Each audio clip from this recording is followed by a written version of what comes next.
Let's say you want to deal some cards. A standard deck has 4 suits: clubs, diamonds, hearts, and spades. Then there are 13 ranks: deuce through 10, jack, queen, king, and ace. We can use the catalog operator, that's the left curly brace here, to see every combination.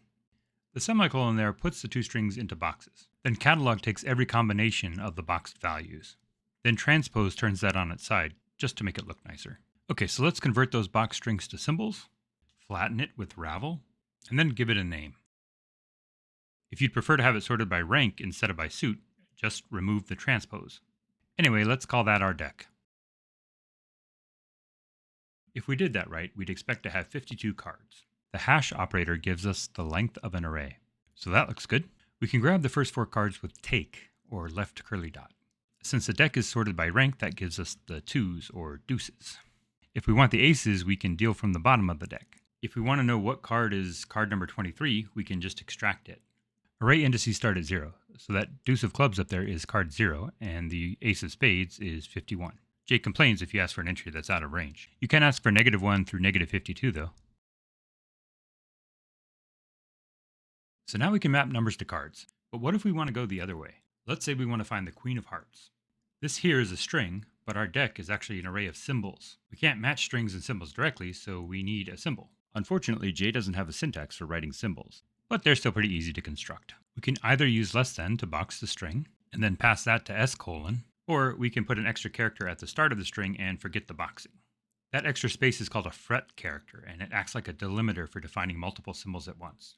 And it doesn't have to be a space. You can use anything. Anyway, now we have the symbols, so we can use IDOT to find them in the deck. So it found all 3 cards, and if we extract those indices, those are the cards we should get. You might ask, why bother with symbols instead of sticking with strings or box strings? Box strings and symbols are about the same, although you might wind up doing a little more typing with boxes. You don't normally have an array of unboxed strings in J because arrays have to be rectangular, which means your strings would all have to be the same length. In this particular case, our strings are all 2 characters long, so we could have modeled the deck as a 52 by 2 character array. I guess really I just kind of prefer symbols, so that's what I went with. Okay, so if you want to pick a random number in J, use the question mark. Of course, you'll get a different number each time. There is also question mark dot that uses a fixed seed for the random number generator, but I'm not going to mess with that here. Okay, so given a random card number, we can extract the card with from. We need parentheses here because J executes right to left. It's actually a bit shorter to use tilde on the from operator and swap the arguments. So that's dealing 1 random card. If we add a number to the left of the question mark, we can deal as many cards as we like. This dyadic form of the question mark is called deal, and it guarantees we won't get any duplicates. So if we say 5 deal 5, you can see that all of the values are unique. If you wanted to allow duplicates, you could use the monadic form and pass more than 1 number in on the right. So for example, 5 copy 5 gives us 5 5s, and the monadic form of the question mark is called roll, and in this case it would be like rolling 5 5-sided dice. But for cards, we pretty much always want deal instead of roll, and so we will use the dyadic form. So here are 5 random card numbers, and here are 5 random cards. Remember, they're random every time, so the numbers in the cards don't match. Finally, if we want to shuffle the whole deck, we can just deal all 52 cards. Notice that we're passing in 52 on both sides of the question mark. We can simplify that a bit. Whenever you want to pass the same argument to both sides of a verb, you can use a tilde. So that means the same thing. To recap, the tilde on the question mark makes it reflexive, so we're still passing in 52 on both sides. The tilde on the curly brace is swapping the arguments, so that we don't have to put parentheses around everything. The difference is that the question mark only has an argument on the right-hand side, whereas the curly brace has an argument on both sides. The deck is on the left, and the shuffled indices are on the right. So, reading right to left, it says, deal 52 numbers from a set of 52 numbers, then extract the cards in those positions from the deck. Anyway, if I were to write a function to deal cards, it would probably look something like this. And again, to shuffle the whole deck, just deal 52 cards. There is at least one other way to think about shuffling in J. If you're going to arrange a deck of cards in some order, well, you have 52 possible choices for the first card, 51 for the second, and so on. And then when you get to the last card, you have 1 possibility left. So, if you multiply all those numbers together, then that's how many different possible ways there are to arrange the cards. You may recall learning at some point that this is called the factorial function. In math notation, you'd write that as 52 exclamation point. And in J, you write exclamation point 52. That's about 8 times 10 to the 67th power. If you wrote it out longhand, it would look like this. The x at the end makes J use extended precision integers, so you get the exact value. and then it just happens to format those without scientific notation by default. Anyway, this is how many permutations there are for a deck of cards.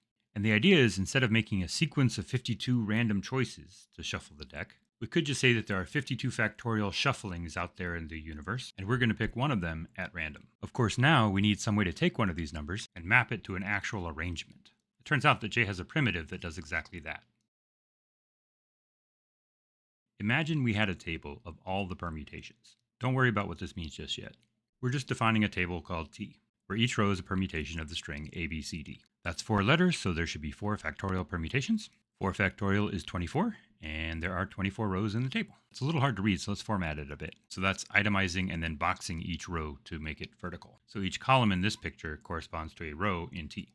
You can kind of see there's a pattern there. Row 0 is the original string, and then it swaps the last 2 characters, and then it moves C towards the front, and then swaps the last 2 characters again. When it gets to the very last permutation, it's the reverse of the original string. And the one before that is reversed, except for the last 2 letters. So there's a definite pattern here. It's not actually that hard to generate all the permutations of a list this way. I've been known to give this as an interview question. I like it because it seems a little daunting at first. But once I get the person talking about how they would do this by hand, they can usually put a recursive solution into words within a few minutes. Then it's just a matter of whether they can express the idea in code. So I won't spoil the algorithm here. I'll leave it as a challenge for you. Meanwhile, if we want a particular permutation in J, we can use capital A dot to generate that permutation on demand. The A is for anagram. Let's take another look at how we define T. This part in parentheses is a hook made of 2 verbs. A monadic hook is just another way to copy the right argument over to the left. So if we expand the hook, it looks like this. And the tilde is swapping the arguments, so we can expand that. And now on the left, we have the @ signs composing 3 verbs together into a pipeline. But ABCD is a noun, and when you have a sequence of verbs applied directly to a noun, they form a pipeline anyway, so we can get rid of the @ signs. So let's ignore the call to A dot and just look at the part on the left. It says count to the factorial of the length of this string. So anagram takes some numbers on the left and a sequence on the right and returns the permutation corresponding to that number. It also takes the length of the sequence into account, so we can pass it a sequence of any length. Anagram acts like it's pulling rows out of the table of permutations, but it doesn't have to actually construct the table. That's important because generating the permutation table for a deck of cards would pretty much take forever. And yet, with the anagram primitive, we can just pretend that we have that table and ask J for any row we want. So we should expect that anagram 0 gives us the original deck, and this giant number, -1, should give us the deck in reverse. If we wanted the cards sorted by suit, there's a number for that. It's not at all obvious to me how to derive that number, but if we can show J what we're looking for, then the monadic form of A dot, called anagram index, can tell us where it is in the table.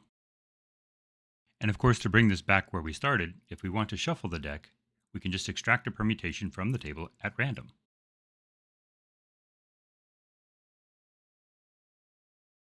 So that's dealing cards in J. If you enjoyed this, please do hit the like button and let YouTube know.